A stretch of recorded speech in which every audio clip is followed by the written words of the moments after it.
Olá, como vai? Seja bem-vindo ao Saber Direito Debate. Hoje vamos falar sobre direito agrário. Nosso convidado é um especialista na área, o procurador do município de Goiânia, Divo Cavadas. Professor, muito obrigado pela sua presença aqui no nosso programa hoje. Muito obrigado muito obrigado.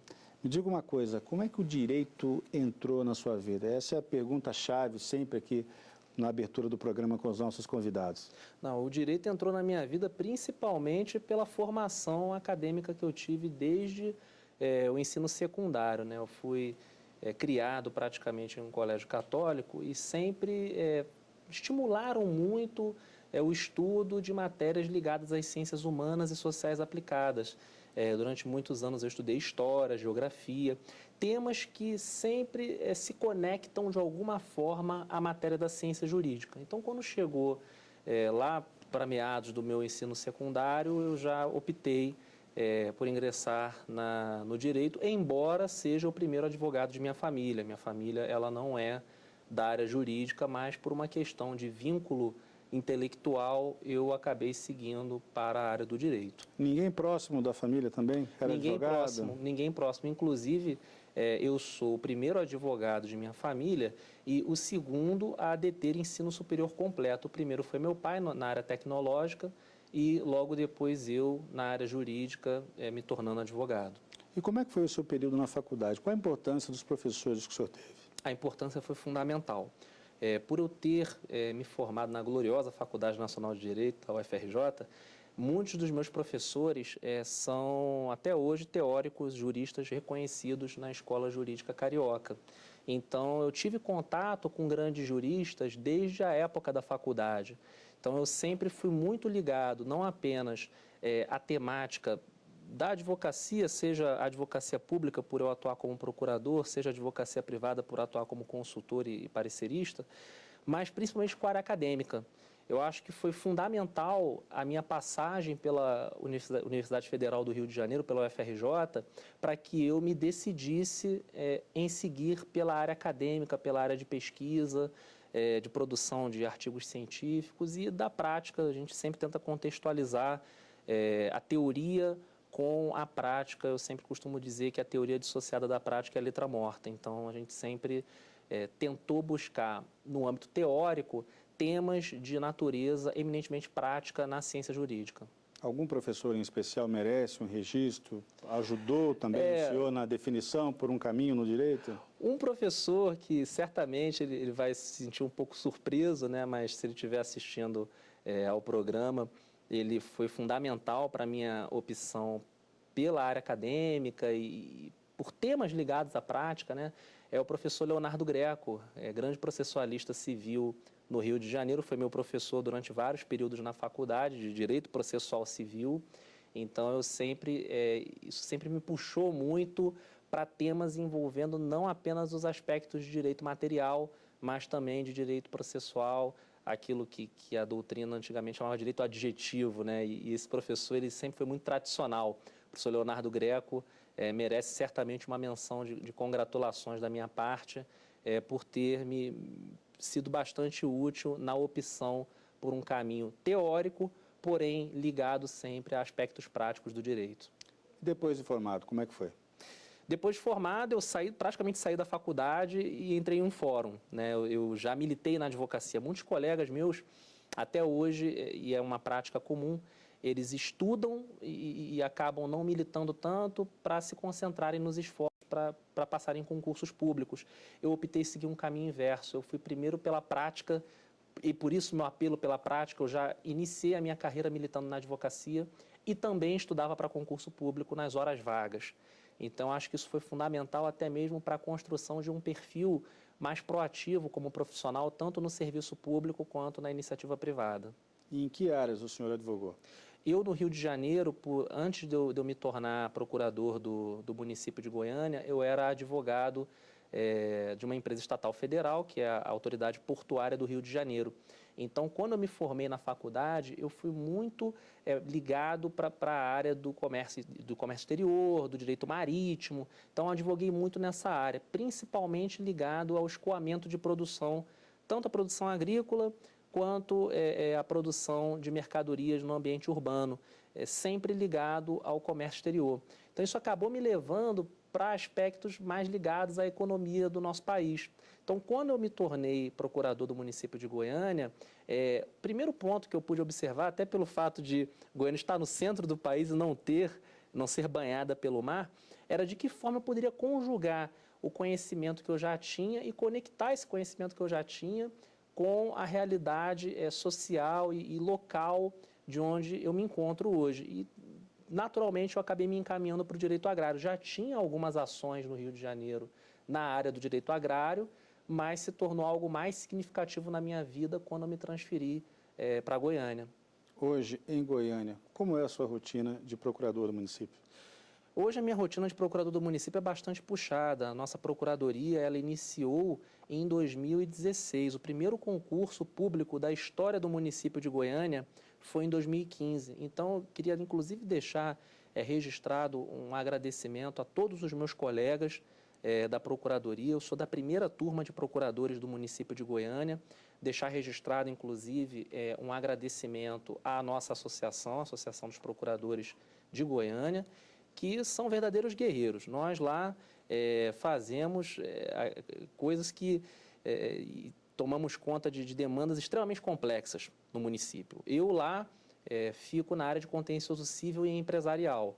Então, volta e meia, a matéria agrária, ela passa na minha vida profissional no serviço público, nessa área da responsabilidade civil do Estado e dos aspectos envolvendo a atuação do Estado na área empresarial. E, além disso, somos 60, né? Porque somos 60 procuradores no município de Goiânia atualmente, né? O primeiro concurso aprovou 60 vagas para procurador do município, né?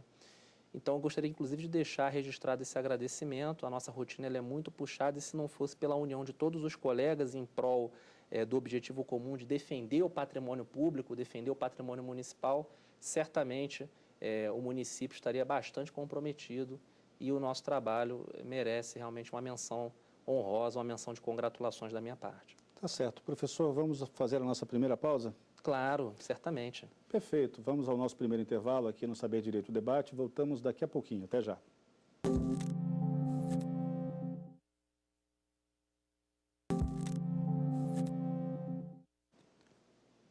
O Saber Direito Debate está de volta hoje com o procurador do município de Goiânia, Divo Cavadas. O assunto, direito agrário. Professor, ao longo da semana, o senhor apresentou esse curso aqui na TV Justiça, foi exibido por nós, e eu queria saber qual foi o propósito desse curso. O senhor pensou em quem? O senhor estava mirando no quê quando formulou esse curso? Eminentemente, eu mirava os aspectos práticos da nossa disciplina, então eu tinha em mente a figura do advogado neófito, o advogado que, recém-saído da faculdade, em busca de uma inserção profissional, e é também um estudante de direito. Em alguns momentos, o estudante para concursos públicos, notadamente concursos públicos das regiões centro-oeste e norte do país, onde a nossa disciplina ela é exigida de forma autônoma nos conteúdos programáticos dos editais, mas posso afirmar a você, 99% ao longo da semana, eu sempre mirei no advogado que, assim como eu, saiu da faculdade e queria ter uma inserção profissional, seja como autônomo, seja vinculado a alguma banca advocatícia, e trouxe uma matéria que é ligada ao contencioso estratégico, que é o direito agrário. Então vamos ao tema, né, daquilo que foi passado no curso. Existe hoje no Brasil uma lei equivalente ao marco do direito agrário?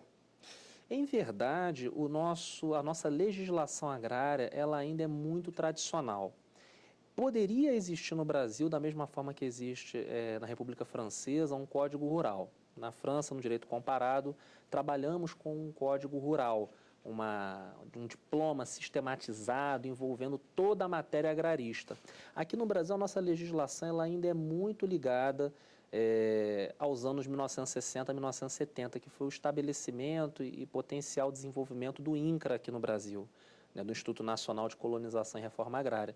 Então, o nosso marco, se é que podemos afirmar que é um marco do direito agrário, é o Estatuto da Terra, Lei 4.504 de 1964. Ele foi, em grande parte, recepcionado pela nossa atual Constituição, mas ainda procura uma inserção no mundo globalizado, no mundo conectado que vivemos hoje. Onde é que ele está previsto na Constituição?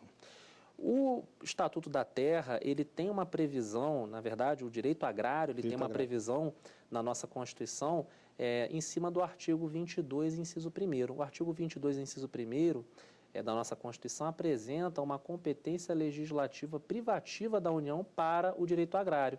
E essa competência legislativa privativa, ela é aplicada na prática pela Lei 4.504, que foi recepcionada pela nossa atual Constituição. O senhor falou do exemplo da França, isso quer dizer então que nós não temos um código rural ou um código agrário? Não temos, inclusive, esse é um grande reclame de nossa doutrina agrarista aqui no Brasil, a falta de uma sistematização idônea e correta da disciplina do direito agrário. O que temos hoje, parafraseando alguns estudiosos, seria uma verdadeira colcha de retalhos envolvendo a matéria agrarista. Dispomos de diversas leis, a principal delas é o Estatuto da Terra, a Lei 4.504 de 64, mas mesmo assim ainda há necessidade de se promover uma interpretação de toda essa legislação conforme aos ditames da nossa atual economia rural brasileira, ligada principalmente ao setor agroexportador, ligada ao comércio internacional e ligada, por via de consequência, como conversamos no primeiro bloco, ao direito marítimo. Inclusive, existe toda essa interconexão que as nossas leis hoje deveriam mirar para tornar o direito agrário mais dinâmico. Inclusive a agricultura familiar, né? Com certeza. A agricultura familiar, ela é uma realidade hoje e talvez seja o viés social da nossa disciplina. O direito agrário, ele ao longo da semana, eu tive a oportunidade de falar sobre isso, ele é muito ligado aos aspectos da economia brasileira. E a economia brasileira, e principalmente a economia rural, ela é muito ligada à chamada propriedade familiar. Inclusive, o próprio Estatuto da Terra define a propriedade familiar e usa a propriedade familiar como critério para diversos outros institutos, como o conceito de minifúndio, o conceito de latifúndio, de pequena, média e grande propriedade rural. Agora imagine, né, professor, sem intenção de fazer qualquer trocadilho, mas parece até um campo minado, né? Porque você tem os interesses do agronegócio, que são legítimos, né? Tem uma importância enorme na economia do país, mas você também não pode deixar a agricultura familiar de lado.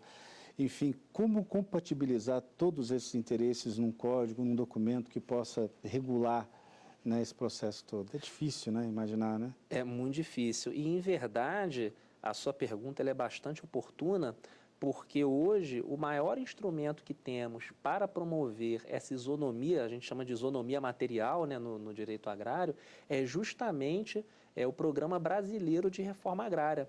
É um programa antigo, às vezes acaba sendo uma ou outra vez criticado, mas ele tem sido o melhor instrumento hoje para promover essa inserção social do direito agrário, principalmente quando falamos na desapropriação por interesse social para fins de reforma agrária. Ela promove aquilo que no direito a gente chama, né, existe um brocardo na ciência jurídica, um brocardo jurídico, que diz que o direito é dar a cada um o que é seu. E talvez esse seja o grande objetivo do Programa Brasileiro de Reforma Agrária, dar a cada um pedaço de terra que seja produtivo e que possa, com isso, movimentar, auxiliar na movimentação da economia nacional. Já que o senhor tocou no assunto, como é que são definidas as indenizações no caso de desapropriação? Em verdade, ao longo dessa semana, pude ter a oportunidade de explicar aos alunos do programa que o processo de desapropriação por interesse social para fins de reforma agrária, ele passa basicamente por 3 fases. A declaração do interesse social, que é regulada pela Lei 4.132, então essa lei regula apenas a declaração de interesse social. Uma vez declarado o interesse social, passa-se a fase administrativa da desapropriação e aí são definidos os critérios do quanto o indenizatório, do quanto que aquele proprietário do imóvel rural vai receber de indenização. E se porventura o proprietário daquele imóvel rural não concordar com a indenização, abre-se ao Estado brasileiro a possibilidade de se propor uma ação expropriatória, uma ação de desapropriação por interesse social para fins de reforma agrária, que é regulada por uma terceira lei. Então, a gente teve a oportunidade de falar ao longo da semana que, principalmente na fase administrativa, é na fase administrativa que será definido o valor inicial daquela indenização, podendo esse valor ser contestado na fase judicial. Vamos então a mais uma pausa, professor? Vamos, com certeza. Perfeito, vamos ao nosso último intervalo aqui no Saber Direito Debate. Voltamos em instantes, não saia daí.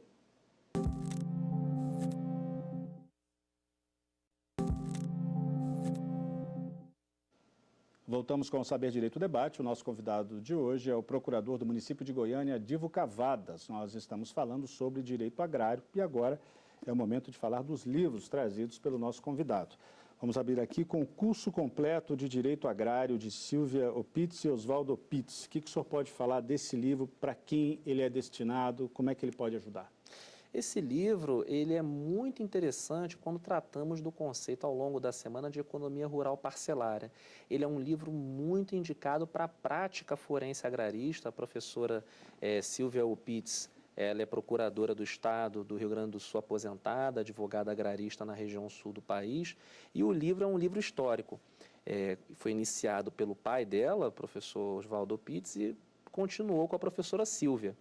E é um livro que eu posso indicar praticamente no que tange a prática agrarista. Eu acho que é muito interessante para a prática agrarista e para a construção de um raciocínio jurídico no direito agrário, porque ele traz diversos aspectos da história da nossa disciplina, o que é muito significativo. O senhor diria que é uma obra de consulta recorrente, deixar sempre à mão? É uma obra de consulta recorrente, uma obra muito interessante para ser usada em petições judiciais, por exemplo, ou petições administrativas. E eu acredito que seja um livro de referência. Você pode usar ele de forma segura como uma referência no seu trabalho ou mesmo na formulação de estudos sobre o tema. Tá certo. Temos aqui também Direito Agrário Brasileiro, de Benedito Ferreira Marques e Carla Regina Silva Marques. O que podemos falar a respeito desta obra? Essa obra ela é uma obra doutrinária sobre a nossa disciplina, é uma obra doutrinária no direito agrário. O professor Benedito Ferreira Marques foi professor da Universidade Federal de Goiás, fica em Goiânia, onde eu resido, é um grande expoente na matéria agrarista, e o livro foi continuado pela professora Carla Regina. É um livro que ele traz uma sistematização da nossa disciplina sem perder o cariz doutrinário, que certamente é caro, optável, preferível numa obra referenciada como essa. Eu indicaria principalmente para a formulação de estudos sobre o tema. Para a prática agrarista, indicaria a professora Silvia Opitz. Para a formulação de estudos mais aprofundados na nossa temática, eu indicaria o professor Benedito Marques. Também aqui, Direito Agrário, de Cristiano Cassetari. Em verdade, esse manual, eu diria que é um manual, os outros são obras referenciadas, esse é um manual, ele é muito indicado para quem está estudando para concurso público. Esse manual, inclusive, eu utilizei ele no meu concurso público para procurador do município de Goiânia, eu indico fortemente, é um livro que traz uma sistematização adequada para a disciplina, traz exercícios de fixação e é um livro bastante indicado para quem está se preparando para concursos públicos. Agora, se você me permite uma abertura, eu gostaria de divulgar, inclusive, um trabalho meu. Existe um livro meu que está vindo, ele se encontra no Prelo.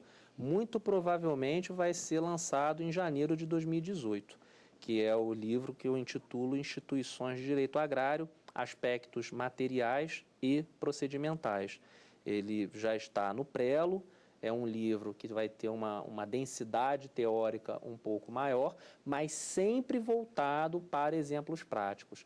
Todas as obras, artigos científicos e referências que eu produzo na qualidade de jurista ou mesmo na qualidade de advogado público, consultor e parecerista na área privada, eu sempre tento trazer um rigor técnico-científico muito forte.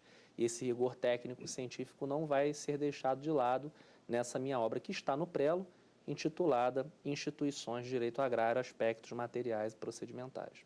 Professor, ficaram algumas questões pendentes do bloco anterior, eu queria aproveitar o tempo para tratar disso. Claro. E um dos grandes momentos do programa é sempre quando eu falo de terminologia. Sim. Talvez, se não para a audiência, pelo menos para mim, porque eu me divirto muito com os termos que são usados no meio jurídico. E eu fiquei curioso com um, especificamente, que é o contrato de vaca-papel. O que é isso? O contrato de vaca-papel ele foi densamente explicado na nossa aula acerca de contratos agrários. É uma fraude, em verdade, o contrato vaca-papel ele é uma fraude. Ele é um contrato de mútuo feneratício usurário, ou seja, empréstimo em dinheiro com juros acima do permitido. Agiotagem, né? Melhor dizendo, agiotagem. Um contrato de agiotagem travestido de contrato de parceria pecuária, ou seja, é um contrato de parceria pecuária simulado, há uma simulação nesse contrato de parceria pecuária, geralmente para colocar um imóvel rural como garantia, e se porventura esse contrato de parceria pecuária não for cumprido, haverá a adjudicação, a tomada do imóvel rural que foi colocado como garantia pelo parceiro, pelo indivíduo que é o agiota, o usurário envolvido nessa transação.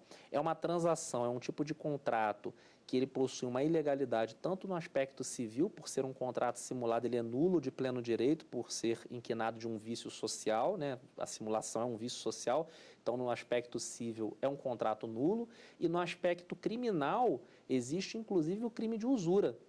Por ser um mútuo feneratício usurário, um empréstimo de dinheiro com juros acima do permitido legalmente, viola a Lei 1521 de 1951, é um crime contra a economia popular. Então, tem, no caso, uma repercussão tanto criminal quanto civil, e é um contrato, na verdade é uma fraude contratual exercida de forma relativamente constante no âmbito dos contratos agrários. Já foi, inclusive, usado como questão discursiva em provas orais de concursos públicos regionais, da região do centro-oeste e do norte do país. Antes da gente encerrar, eu queria que o senhor falasse um pouquinho sobre o prazo do uso capião especial rural, que foi também um dos temas das suas aulas. Certamente. Inclusive, esse prazo ele é muito importante, não apenas para os aspectos práticos da nossa disciplina. O próprio título do nosso curso foi Fundamentos e Prática do Direito Agrário, então a atenção que o advogado, que o operador do direito deve ter para os prazos é muito importante, mas também costuma ser bastante exigido em concursos públicos. Eu falo isso até por lecionar em cursos preparatórios, ser instrutor em cursos preparatórios, então a gente sempre tenta passar essas informações que são recorrentes na nossa matéria quando ela é exigida. O prazo é um prazo de prescrição aquisitiva, um prazo de uso capião especial quinquenal, 5 anos contínuos. A posse não precisa ser mansa e pacífica, basta que seja sem oposição, e após os 5 anos, abre-se a possibilidade da uso capião especial rural nos termos do artigo 191 da nossa Constituição.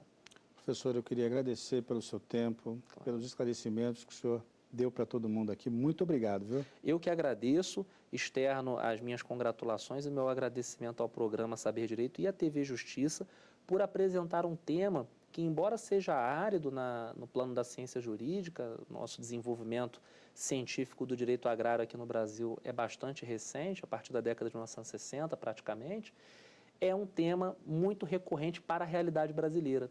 Hoje, grande parte do território brasileiro ainda é ruralizado. Então, o direito agrário, ele renasce das cinzas, por assim dizer, nesse século XXI, extremamente conectado, totalmente conectado com o comércio exterior, com o direito marítimo, com o direito empresarial e com temas que são mais modernos e mais contemporâneos. Então, eu agradeço à TV Justiça também pelo espaço. Tá certo, professor. O Saber Direito Debate fica por aqui, mas você pode rever esta edição na internet. É só acessar tvjustiça.jus.br. Edições anteriores também estão disponíveis lá. Perguntas e sugestões podem ser enviadas para o nosso e-mail, saberdireito@stf.jus.br. Muito obrigado pela companhia. Até semana que vem.